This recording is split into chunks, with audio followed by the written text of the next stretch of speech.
Established over 100 years ago, Watkins Books is one of the world's oldest and leading independent bookshops specializing in esoterica.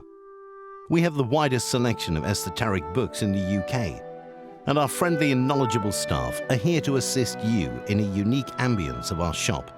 So come and visit us in the heart of London as we're open every day. The Moore Show is supported by Mindscape, Paranormal and UFO Matrix magazines. Available for download on all major digital platforms.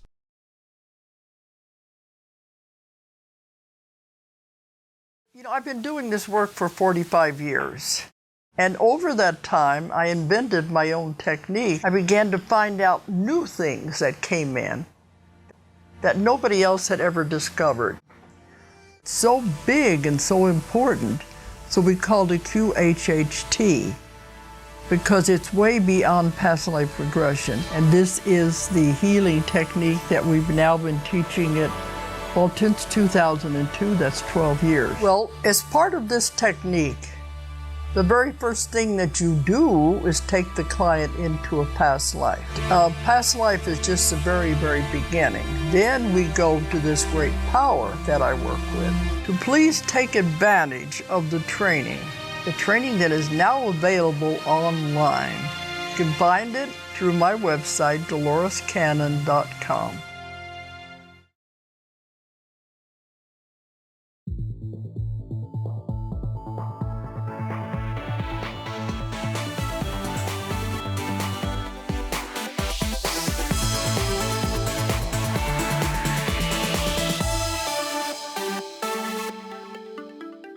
The comments and views expressed on The Moore Show are those of the people that make them and do not necessarily reflect the view of Kevin Moore, The Moore Show, or this radio station and its affiliate or sponsors. This show is for entertainment purposes only. Broadcasting from the UK and across the world online, you're now listening to the UK's only alternative late night talk show, and I'm Kevin Moore. For the next hour, I'll be covering subjects that will open up your mind and provide you with information you may have never heard before. On today's show, I'm joined with Dr. Penny Sartori.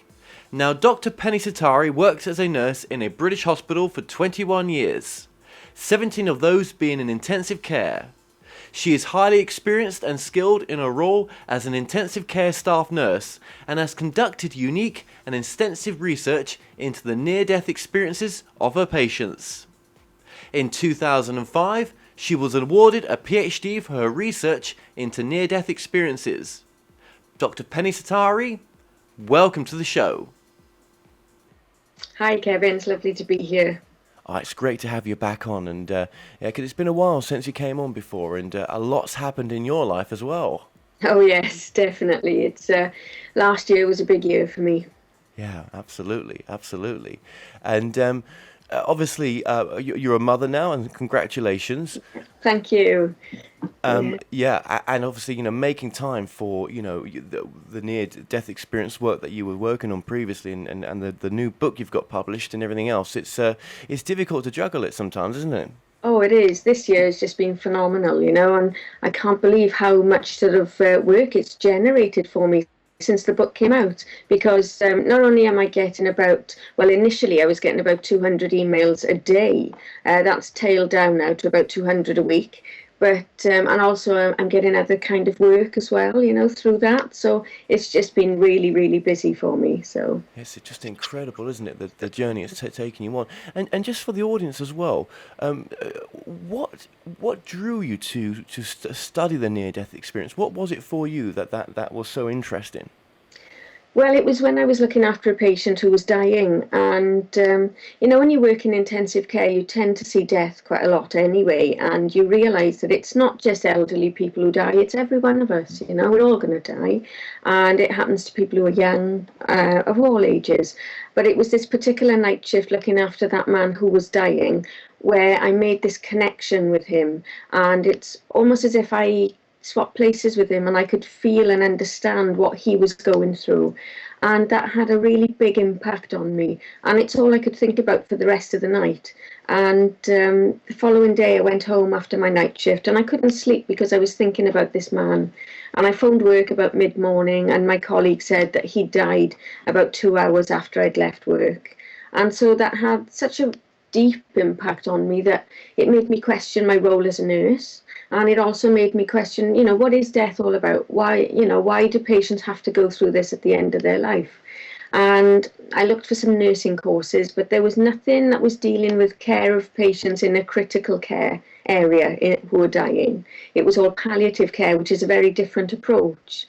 So I started reading about death, and then I came across near-death experiences, and it just opened up my eyes, and I just thought, well, this sounds amazing, and these people are saying that death is a lovely experience.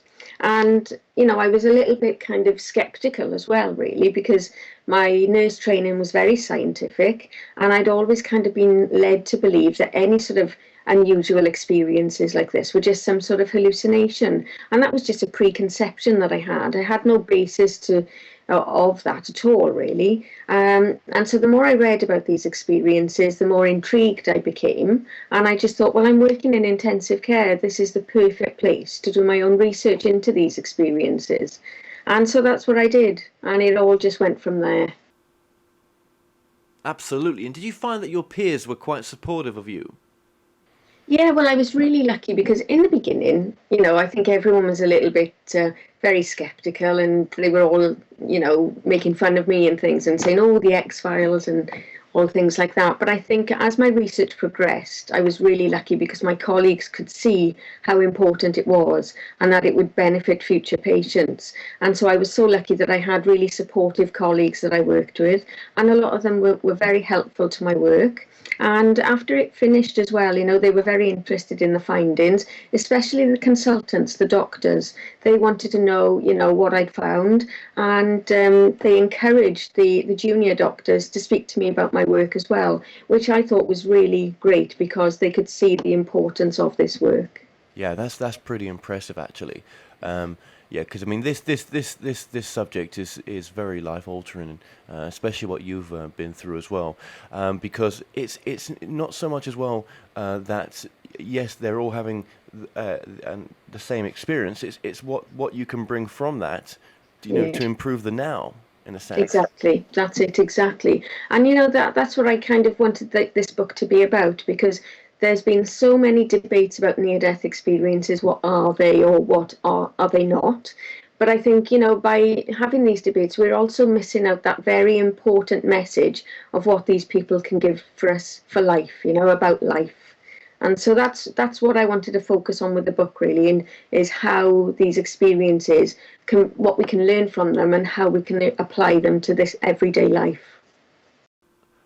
So, okay, just for those who don't know too much on the near-death experience, what is an NDE, or near-death experience? Right, well, it's not a new phenomenon. It's been around and reported throughout history. But in 1975, Dr. Raymond Moody wrote the book Life After Life. And in that book, he sort of set out a set of components from people who he'd spoken to, who had had a near-death experience. He realised that there was a theme. So it may start with perhaps someone leaving their body and looking down at the emergency situation from above. Some people may go through a dark tunnel or a expanse of darkness towards a very bright light.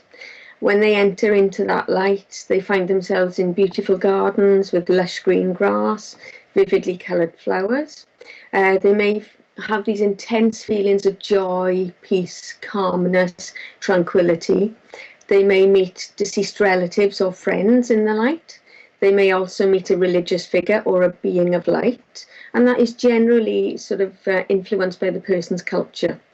Sometimes they'll get a life review where they can review the whole or relive the whole of their life in great detail. And sometimes they're sent back to life and told it's not their time, that they have to go back. And sometimes they come across a border or a barrier or point of no return, and they know that if they cross that barrier, they will not return to life. But after the experience as well, it's very interesting because it does have very profound life-changing effects on most people who have the experience as well. Yes, yes. What are some of the sort of after effects of a near-death experience, in a sense? Well, probably one of the most common ones is no fear of death. So it's not that the people want to die, but they know that they've experienced it before, and when it is their time to die, they will not be afraid of it because they know what to expect now. They've experienced it before, and they know that it's a very pleasant experience. There can be a really drastic change in the people's values as well. And whereas before maybe they'd been very materialistic and working long hours to earn lots of money, all of a sudden those things don't mean anything to them anymore. It's simple things in life like spending time in nature, spending time with their family and their loved ones. It's things like that that take priority in their life. And there are some really fascinating after effects as well, which I find particularly intriguing. Some people feel like they become more psychic, if you like, and they can perhaps read other people's thoughts, and it's almost as if they can get premonitions of things that are going to happen as well. And that can be a bit of a double-edged sword as well, because sometimes that can have a bit of a down effect on people as well, and they don't like having these newfound abilities. Some people feel that they become more, they're able to heal. All of a sudden, they find that they can intuitively go up to someone who's got an ailment and put their hands on that person, and that ailment will recover. So there's things like that. And also some people tend to get like some sort of psychological boost, if you like, that makes them kind of infallible. And there's a great example of this in the book, and it's a lady who I refer to called Sally. And she was an amateur athlete, and she had a near-death experience. She had a really bad accident when she was cycling, landed on her head, and was taken into intensive care. And it was very unlikely that she was going to survive this. And the doctor spoke to her husband, prepared him for the worst. And the doctor said, look, if she does survive, she's going to have to learn to walk again because of the extent of her injuries. Now, while she was unconscious, part of her near-death experience was she heard a voice, and a presence was with her. And this voice said, you have a choice. You can stay here. And she really enjoyed where she was. She wanted to stay there. But the voice said, you can go back. And if you choose to go back, you will be stronger.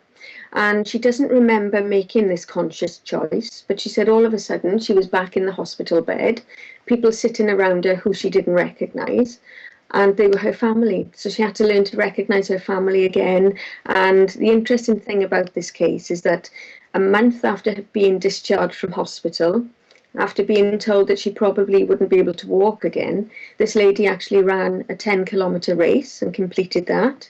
But further to that, she then went on to become an ultra-distance runner, and she's been in the Guinness Book of Records 3 times.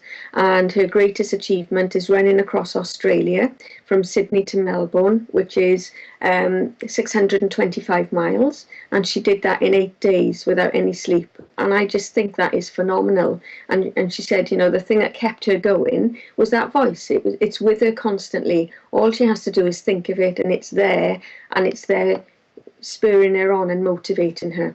So that is a particularly intriguing after effect. Another one that really fascinates me is that some people feel that their electromagnetic field is changed after the experience. So they find that they can't wear wristwatches anymore. They will stop working for them for no reason. And this can be any kind of watch. It could be a wind-up one or a digital one. And it can work for other people, but not for them. Things like computers, kettles, toasters, they will stop working or even blow up in their presence. So it can become quite expensive for these people as well. But so it's all these sort of unusual after effects as well. So it's not just the experience itself, it's everything in its entirety. It's the life changes that occur after the experience. Okay, so would you say that having a near-death experience teaches those that experience it about their true purpose in life? It does. It strips away everything that we think that we are. And I think we live in a very materialistic way, you know, and you look around us and the adverts and things like that, it's all about getting this and that and, you know, acquiring all these possessions and things, but you can't take any of them with you when you die. And I think during a near-death experience, people do go back to that core basis of what it is to be human, and it really gives them a completely different perspective on life then afterwards. Yeah, yeah, and I suppose that they all come back with their own sort of idea of what the true reality of life is, but it is definitely more than just the body. Yes, absolutely. And it's almost as if the body is sort of inconsequential, if you like, because when they're having that experience, sometimes when they leave their body and look down, they don't even recognize that body as being them. As far as they are concerned, the real them is kind of up there floating near the ceiling, you know?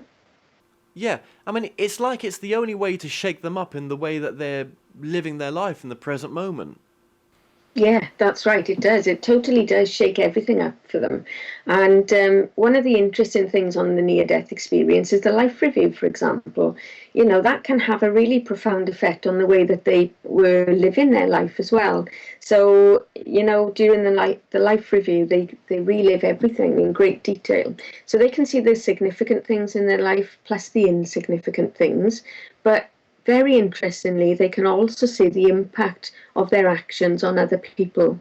So, for example, if they've been unpleasant to someone or violent to someone, they can experience that from a third person perspective. So they can be in the shoes of the person they were inflicting that unpleasantness or that violence on. So they feel like what it's like to be on the receiving end of that violence or the unpleasantness. And consequently, if they've been nice to someone as well, they can feel like what it's like to be on the receiving end of that pleasantness as well. And sometimes you know, the simple things that we do in life, we don't realize it, but they do have far-reaching effects. So simple things like holding open a door for someone or helping someone in need, that can have far-reaching effects that we will never get to know about because it has like a ripple effect down the line. So people realize this during the near-death experience. And another thing that they realize during the life review is how we are all interconnected. So what we do to other people ultimately comes back on ourselves. And of course, that is the golden rule, which is at the heart of all of the wisdom traditions. And that is to treat others as you would wish to be treated yourself. And so during the near-death experience, people really have a deep understanding of what it is that this message means. And I think that is just such a lovely message. And if we could all listen to that and hear what these people are saying, you know, we can all benefit from these experiences without having to nearly die ourselves. Yes, yes, because being here on planet Earth is so important, hence the reason why they come back. Yeah, that's right. And, you know, another thing that they realize during the near-death experience is how, you know, they have like a wider perspective on everything. So it's all about how humans are impacting on the planet as well. And so after the experience, they live from this wider perspective, and many people adopt very eco-friendly behavior and, you know, look at how we're impacting the planet and, you know, these issues as well, which are very important. You know, just speaking to you, I can feel how much this work has changed you as well. Oh, Um, it definitely yeah, has. You know, it's made me consider things that I was completely ignorant of before. You know, it's really opened my eyes, and I think studying these experiences has changed me in you know, in a very positive way as well. And if I can convey some of what I've learned to other people, then I think, you know, we could all be really happy. sure. And would you say it seems to be that certain lessons we're here to learn, and you know how we approach the bigger picture? Would you say? Yeah, you know, I think certainly doing my research has given me a different perspective of problems that arise in my life. And rather than me getting really angry and annoyed about it all, I try to see the bigger picture now and I try to think about it differently. And I think, right, well, perhaps this has come into my life for a reason. How am I going to deal with this in the best way that everyone kind of benefits from it? So I think I'm less myself-centered, and I think more, and I'm more tolerant of other situations that perhaps years ago I wouldn't have been so tolerant of. So I think it's given me a great deal of insight, which has really benefited me in my life. Yeah, and I suppose one of the main messages as well, there's loads, but one of them is that the sort of unconditional love that's that people get to experience no matter what they've done. Yes, that's right. That is really interesting. And, there are some people who have the life review, and it can be really painful for them to watch their life review and what they've done and how their actions have impacted on other people. And sometimes during the life review, the person is accompanied by the being of light. And that being of light is not doing any judging at all. It's the person themselves who is doing the judging. But that being of light is acting as a source of comfort and unconditional love. So despite what they have done in their life, that unconditional love is still with them. And again, it gives them that different perspective when they do come back to life as well. Yeah. And I mean, in regards to the near-death experience, I mean, what do you think isn't being sort of said about the near-death experience? Is there any sort of negative sides to it in a sense? Yes, there is, because some people, there are two kind of negative sides. First of all, there are the distressing kind of near-death experiences. These are far more difficult to research because people don't want to talk about them. There is some sort of like stigma involved with them, and a lot of people are thinking, well, why me? Why have I had this unpleasant experience? What have I done in my life that is so bad that I've had this unpleasant experience and other people have a lovely experience? So they think, is it something to do with me? But there's very little research about these. And so it's not to do with the moral character of the person at all. That doesn't come into it. We don't know why people have unpleasant experiences and why people do have more pleasant experiences. But there are schools of thought that suggest it might be about control, that people who are used to being in control of their life are fighting against the experience, because when they relax into it, that unpleasant experience turns into a very pleasant experience. There are some cases documented like that. So is it the failure to relinquish the ego? So that is one potential explanation. It's not definite, but that's one avenue of research for the future.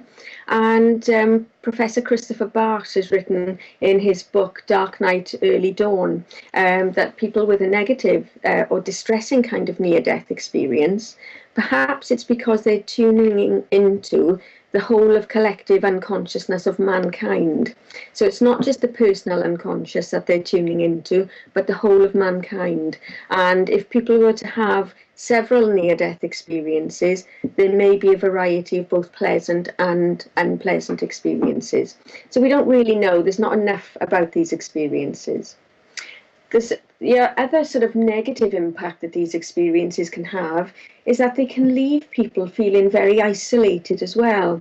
Many people don't understand the experience. Some people don't even know that they've had a near-death experience. They've never heard of that term before. A couple of weeks ago, I did a talk up in London, and one of the ladies in the audience came to speak with me afterwards. And she said, I've had a near-death experience, but I never realised that I had one until I've heard you speak now. I knew that something unusual had happened. I knew that something wonderful had happened, but I had no way of understanding what it was. And now that I've heard your talk, I'm starting to understand what I've experienced. So a lot of people feel very isolated, and they feel like they have no one they can discuss the experience with. Yeah, I mean, that must be so difficult to not be able to share that with anyone, because it takes them out of their comfort zone, which they don't want to explore. Yeah, that's right. And the way that people react when someone has plucked up the courage to discuss their near-death experience, that is of great importance, because if that person is met with a dismissive response, or someone laughs and say, oh, you had too many drugs at the time, or you were hallucinating, or something, that isn't a complete explanation of these experiences, that can really impact on the person, and they will not discuss their experience ever again in many cases.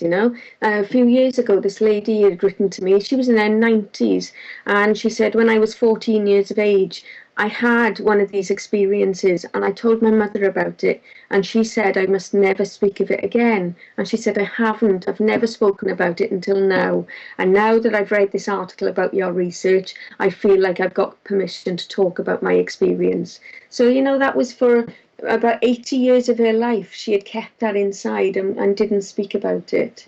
So I think it's very important that no matter what our individual beliefs about these experiences are, if someone does have the courage to discuss their experience with us, it's really important that we honour what they've said and listen to them and, validate it for them. That's the most important thing, is to say, yes, you're not alone. Other people have had these experiences, and, there's a lot of information out there on the internet and various different resources.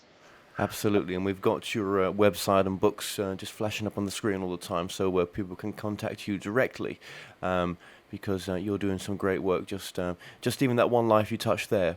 You won't know the ripple effects of that. If you know what I mean. So, I mean, it's incredible stuff, the near-death experience. But do you think, though, that someone that's come from a sort of religious background, and I just want to ask you if you've come across that before, how a near-death experience affects them in a sense when they've got such a core fixed religion that doesn't sort of move into that sort of experience too well? Yeah, no, this is interesting because it does have different effects on people, and it can have many different effects, really. So if someone has been quite religious and is quite religious, sometimes after the experience, that the near-death experience can strengthen their faith even more, and they'll go to church more often, they'll read the Bible more often, they'll talk about their experience more. In some cases, it's a little bit different, and some people feel that what they experienced during that near-death experience is quite a little bit different to what they were taught during their religious education. And so rather than becoming more religious, some people tend to become more spiritual. So it can have different effects in that respect.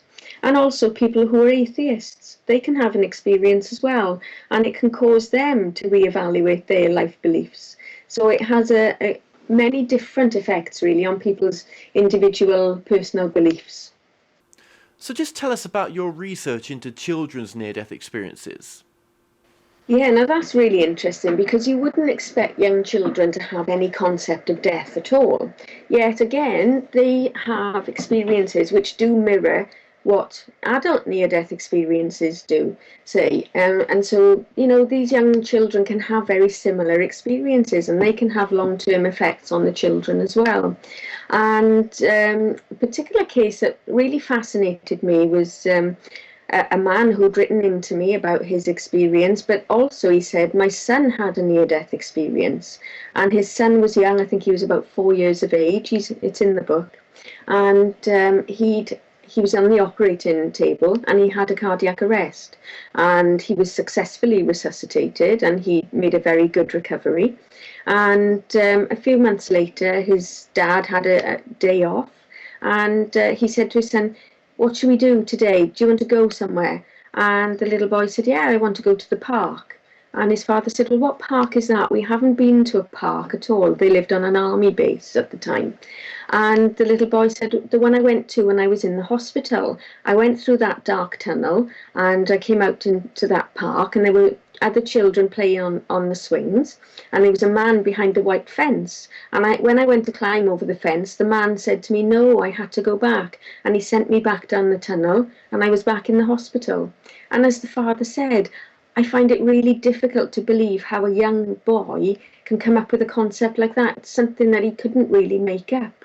And so his father was really kind of surprised by that experience, which motivated his father to write to me to tell me about it. So, these experiences can have big impacts on children as well as adults. Yes, absolutely. And again, why would a child make that up? It's not in their field, is it really? Do you know what I mean? That's right. It's not. And what about those who have experienced an NDE and talk about sort of possible future life? Look into the future as well, having a sort of future memory. Have you come across that as well? Yeah, this is a little bit more uncommon, but yes, certainly I've had cases of that. I can remember many years ago, there's a man had written to me and he said that he had this experience, and during his near-death experience he could see himself sitting on a sofa, and he said above the sofa there was something on the wall, and he said, I didn't recognize what this thing was. I didn't have any idea. And then it was many years later that he was in this room again, sitting on the sofa, and he realised the thing behind him on the wall was this new kind of boiler that had never been invented at the time of his near-death experience, and it all kind of fell into place for him. So he said, you know, no wonder he didn't recognise what it was at the time of his experience, because that particular thing had not been invented and was not available. So that was really quite interesting as well. Wow, incredible. And another thing as well, you know, a colleague of mine who features in the book, she had a near-death experience when she was 9 years of age, and she was riding her bike, and she was knocked over by a car, and she ended up on the side of the road after going over the top of the car and taken to hospital, and in hospital she had a cardiac arrest. And she said she remembers trying to walk up these big steps, and she was only very small, and the steps were much bigger than her, and she said it was a big struggle. And at the end, at the top of the steps, there was this really bright pinpoint of light, and she said she was trying her best to get up and reach that light, and she got so far, and then she didn't quite make it to the light, and she said all of a sudden everything just disappeared, and she woke up in the hospital. But that left her with many different after effects, and you know, she believes that she can read people's minds, and she said sometimes it gets so bad that she actively has to block out when she comes into contact with certain people, because she can see bad things that are going to happen to them. So she, you know, it's something that again has that double-edged sword where she has these after effects that she doesn't like, and she actively tries to block them. Right, absolutely. And what research is taking place through hospitals into the near-death experience? Well, there's a really interesting study which is still ongoing. It's the AWARE study, which is led by Dr. Sampania, and that is taking part in hospitals in the UK, in America, and all over Europe as well. And again, that is following off the work that I did, and Dr. Sampania did a smaller study back at the same time I did my study as well. And it's a follow-on work from this. And in fact, some research findings have been published quite recently, last October, in the journal Resuscitation. And again, you know, this is a very hard thing to research in a hospital as well. And I would anticipate, you know, to get really good data, we need to have at least 20 years of this research ongoing, because, you know, it's very difficult to find these cases when they do occur, and follow up with the patients as well. It's you know how busy the NHS is trying to keep on top of following up all of the patients. It is really intense and busy and very hard to do. And so I think, you know, it would be great to have a massive big research team involved with this, and for it to continue for another 20 odd years, because, you know, there was a very interesting case found in the AWARE study where one of the patients did have an out-of-body experience, and he looked down and he identified the personnel who were present there at the time. And according to the AWARE study, this was happening when the man was in cardiac arrest. So that is really interesting, because this man was conscious when, if consciousness is produced by the brain, that shouldn't really be possible, because he was actually in cardiac arrest at that point. So I think it's really important that we continue with this research, because we're making new understanding of consciousness and finding out much more about the resuscitation process as well. So it's an extremely important study that needs to continue. Yes, I completely agreed. And obviously, you know, you're quite a busy person right now with lots on. Where would you like to see yourself going with all this, or are you sort of going with the flow a bit on it, or? Well, yeah, I'm still really interested in these experiences, and I'm hoping to get some research funding myself for the future, because what I'm particularly fascinated in is the changes in the electromagnetic field of the people, and there seem to be this seems to have an influence on consciousness as well. And so if I can find a link between these two, the changes and consciousness, I think that would give us a greater understanding of consciousness as well. So there's that aspect which I want to research further. But also as well, in general, I'm very interested in consciousness, and I'm currently sort of planning my next book, which is going to be on various different states of consciousness as well. So, I'm still fascinated by these experiences. I'm still getting a lot of people emailing me and describing their experiences as well. And so I've got a huge database now where I can draw from these experiences and put them together for future research. So I'm still very much motivated to continue with the research. Yeah, because it's almost that, those gets those questions, doesn't it? If what is the consciousness? What is it? Why would it come into a body? Where did it come from before? What is it can teach us in the now to live a better way now? Why are we getting it so wrong? Is this perfect the way it is? Mm-hmm. That's right. With consciousness, up until quite recently, really, science has had the view that consciousness is produced by the brain and it's a byproduct of the brain.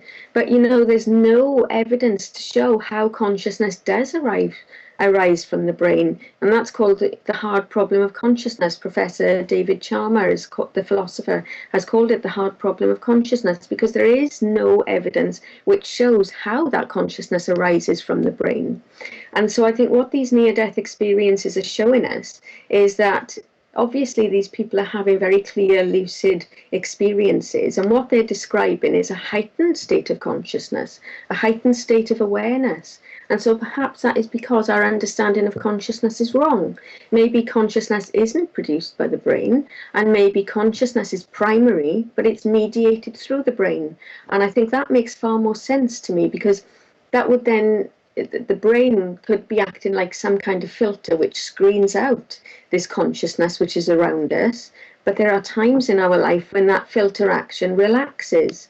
So rather than the brain creating these experiences, what it's doing is allowing this heightened state of awareness and consciousness into our everyday reality. And so to me, that makes far better sense, because then, in this context, near-death experiences, there's nothing paranormal or supernatural about them at all. In fact, that is what you would expect as someone approaches death.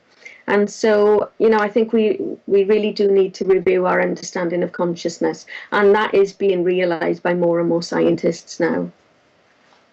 Yes, it is, and it's such a worthy cause that you're going down. I really respect you for everything you've done so far, and where the journey you're about to go on as well, because it's basically the as it says in your book, the implications for a greater understanding and acknowledgement of the near-death experience, and the consciousness it's a prime role in that, isn't it? It's Yeah.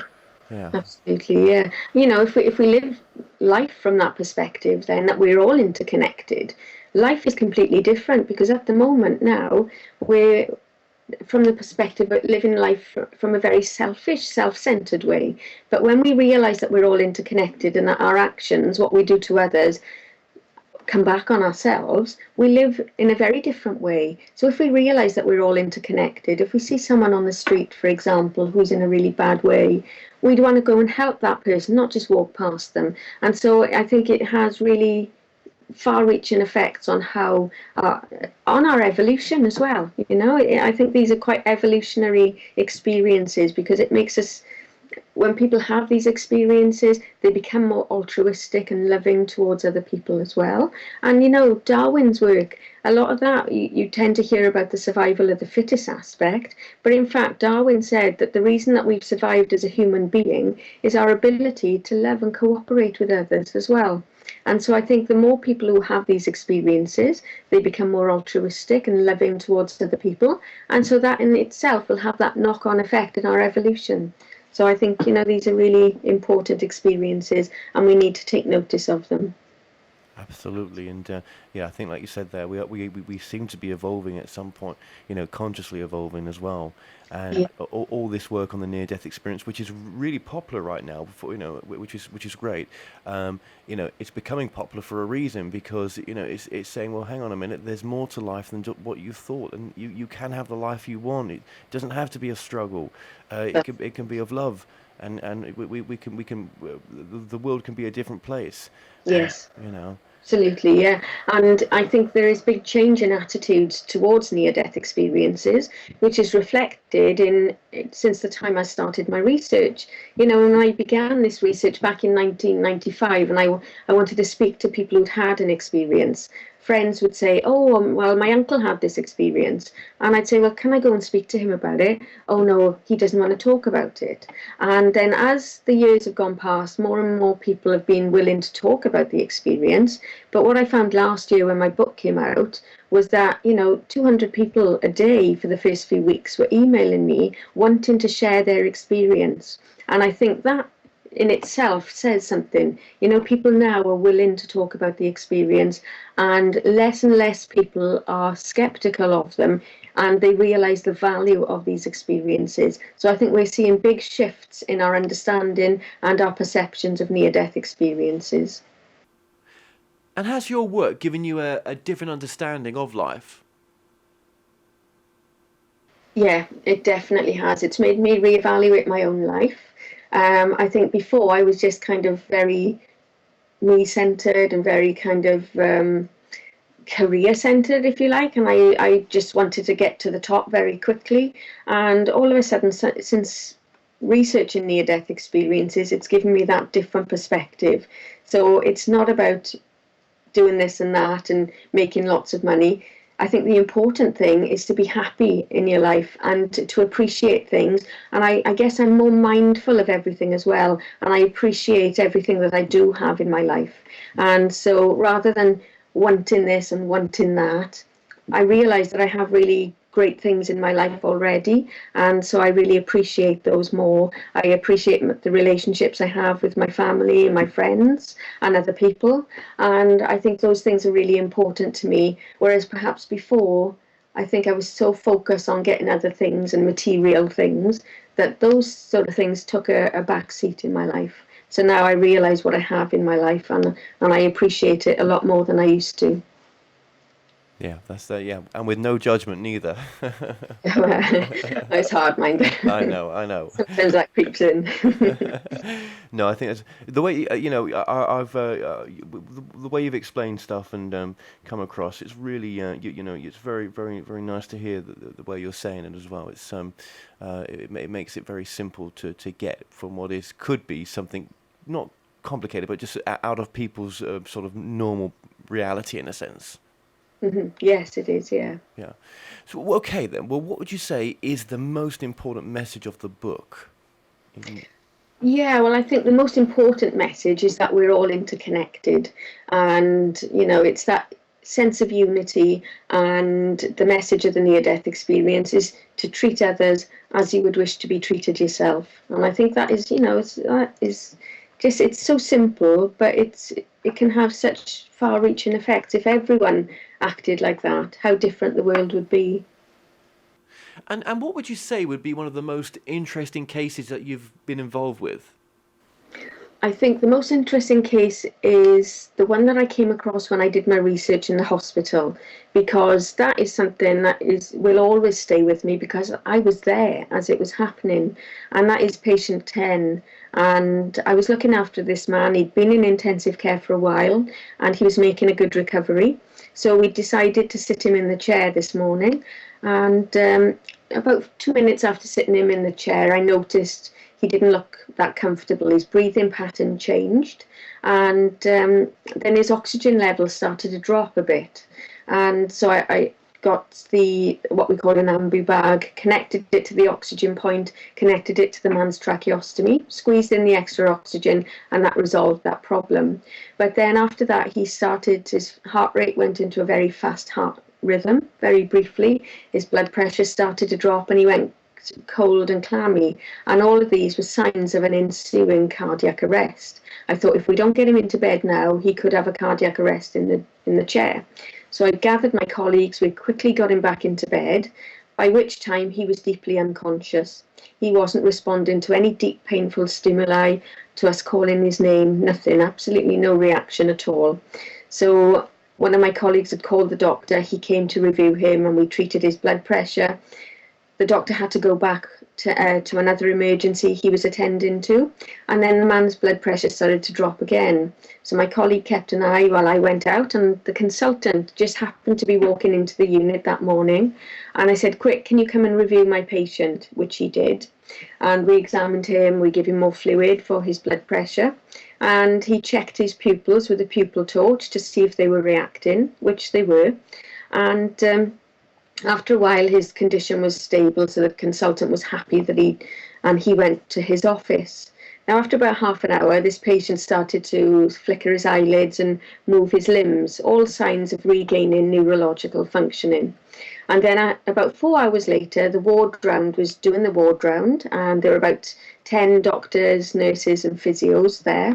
And as the ward round approached this patient's bed area, he regained full consciousness, and he was really excited about something. He was trying to tell them what was going on, and he couldn't speak because of his tracheostomy. So the physio gave him a letterboard, and he spelled out, "I died and I watched it all from above." And the consultant said, "Oh, you'd better tell Penny about that then." And he went on then to describe that he'd left his body and he was looking down from above. And during this time, he was deeply unconscious. And he very quickly, very correctly identified the consultant as having checked his pupils. He very correctly identified me cleaning his mouth, which I did. And also, which was very intriguing, he described watching the physiotherapist poking her head around the screens, looking very nervous. And this did happen, but this was out of his line of vision. His eyes were closed at that point, and he was deeply, deeply unconscious, yet he reported seeing this. And so everything there was very accurately reported. He also then said he went into a pink room, and in that pink room was his dead father, his dead mother-in-law, who he'd never met but recognised from photos, and also a religious figure. He said, "I don't know who he was, but it could have been Jesus. It's not what I expect Jesus to look like, because his hair was long and scruffy and needed a good combing. But he said his eyes were piercing, and I was drawn to look at his eyes. And he said, I was so happy there. All the pain I was in previously had just disappeared. And he said, it was lovely. I wanted to stay there. But this man, the Jesus type man, said, no, it's not your time. You have to go back." And as soon as he said that, he said he could feel himself floating backwards into his body. And as soon as he entered back into his body, he said he was in immediate pain. And he wished that he was dead because the pain was that bad. But the interesting thing about the case is this man is 60 years old at the time of his experience, and he has cerebral palsy. And so his right hand had been in a permanently contracted position. So his hand is kind of like in that position.